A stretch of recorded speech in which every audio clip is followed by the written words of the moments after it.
السلام علیکم ورحمۃ اللہ وبرکاتہ۔ اعوذ باللہ من الشیطان الرجیم، بسم اللہ الرحمن الرحیم۔ الحمد للہ وکفی وسلام علی عبادہ الذین اصطفی، اما بعد۔ دستور کا آغاز ہے یوم جمہوریہ، قانون کی آواز ہے یوم جمہوریہ۔ وطن کے جانثار ہے، وطن کے کامل آئیں گے، ہم اس زمین کو ایک روز آسمان بنائیں گے۔ اپنی آزادی کو ہم ہرگز مٹا سکتے نہیں، اپنی آزادی کو ہم ہرگز مٹا سکتے نہیں۔ سر کٹا سکتے ہیں مگر سر جھکا سکتے نہیں۔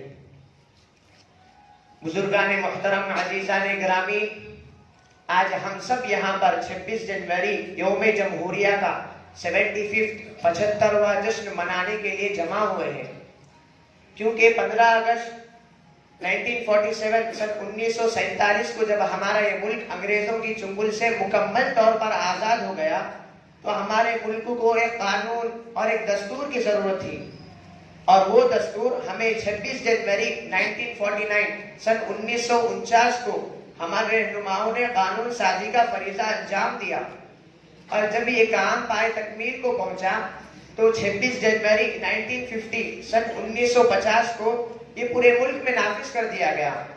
اس لیے ہم ہر سال 26 جنوری کو یوم جمہوریہ کے نام پر جشن مناتے ہیں۔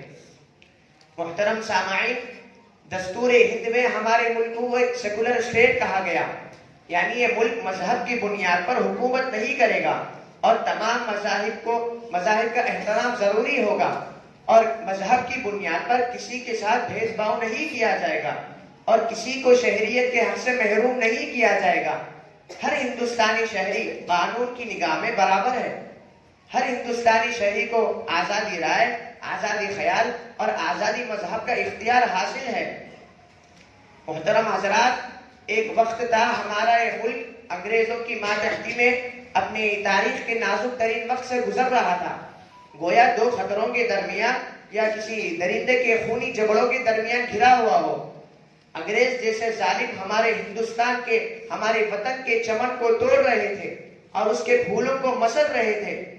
چنانچہ اس نازک موڑ پر ہندوستانی عوام کا قافلہ سامنے آتا ہے اور انگریزوں کا مقابلہ کرتا ہے، اس کے چیلنج کو قبول کرتا ہے اور سر بکف میدان میں نکلتا ہے اور جم کر پوری قوت کے ساتھ ان ظالموں کا مقابلہ کرتا ہے۔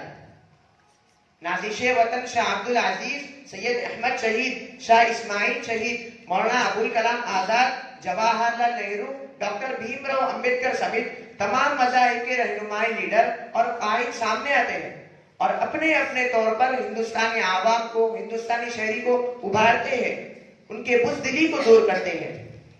لیکن وطن عزیز کو نہ جانے کس کی نظر بد لگ گئی کہ ہر طرف بد امنی اور بے چینی پھیلی ہوئی ہے۔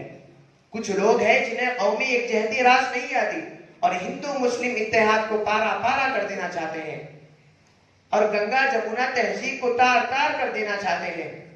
افسوس کی بات ہے، آج جن کے ہاتھ میں زمام اقتدار ہے یہ وہی لوگ ہیں جن کا کبھی دستور اور جمہوریت پر یقین نہیں رہا، جنہوں نے ہمیشہ اس ملک کی یکجہتی کو توڑنے اور عوام کو آپس میں لڑانے کا کام کیا ہے، اور مذہب کے نام پر ہمیشہ نفرت و عداوت کا معاملہ کیا ہے۔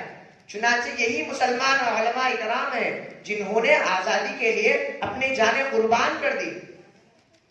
زندگی کی کبھی شام نہ ہونے دیں گے، زندگی کی کبھی شام نہ ہونے دیں گے، ان شہیدوں کی قربانی کبھی بدنام نہ ہونے دیں گے۔ چنانچہ یہی مسلمان اور علماء اکرام ہیں جنہوں نے انگریزوں کے چنگل سے ہمیں آزاد کرا کر ہمیں دیا تھا موجودہ حکومت۔ آج انہی کے نسلوں سے اس ملک کے شہری ہونے کا ثبوت مانگ رہے ہیں۔ کیا ہمارے اکابرین نے اس لیے جنگ آزادی لڑی تھی کہ آگے چل کر ان کی نسلوں کے لیے زمین تنگ کر دی جائے؟ کیا یہی ہے جس میں تمام مذاہب کے ماننے والوں کو یکساں حقوق دیے جانے کی بات لکھی ہے؟ کیا یہی ہے دستور کہ اب صرف ایک ذہنیت رکھنے والے اس ملک کے مالک رہے؟ ایسے نازک وقت میں ہمارے ملک کے مسلمان ہی نہیں بلکہ ہر انصاف پسند شہری کی یہ ذمہ داری بنتی ہے کہ وہ اس ملک کی جمہوریت کے بقا اور تحفظ کے لیے ان فرقہ پرست طاقتوں کے سامنے پورے عزم و استقلال کے ساتھ کھڑے ہو اور انہیں نہایت ہوش مندی کے ساتھ جواب دیا جائے۔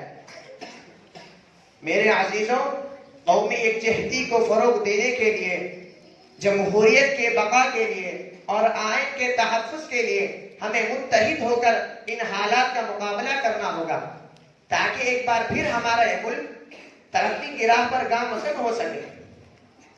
آخر میں ایک شعر پر اپنی بات کو ختم کرتا ہوں۔ یہ نفرت بری چیز ہے نہ پالو اسے، دلوں میں خلش ہے نکالو اسے۔ یہ نفرت بری چیز ہے نہ پالو اسے، دلوں میں خلش ہے نکالو اسے۔ نہ تیرا نہ میرا نہ اس کا نہ اس کا، نہ تیرا نہ میرا نہ اس کا نہ اس کا، یہ سب کا وطن ہے بچا لو اسے۔ انہی چند باتوں پر میں اپنی تقریر کو ختم کرتا ہوں۔ آمین وآخر دعوانا الحمدللہ رب العالمین، والسلام علیکم ورحمۃ اللہ وبرکاتہ۔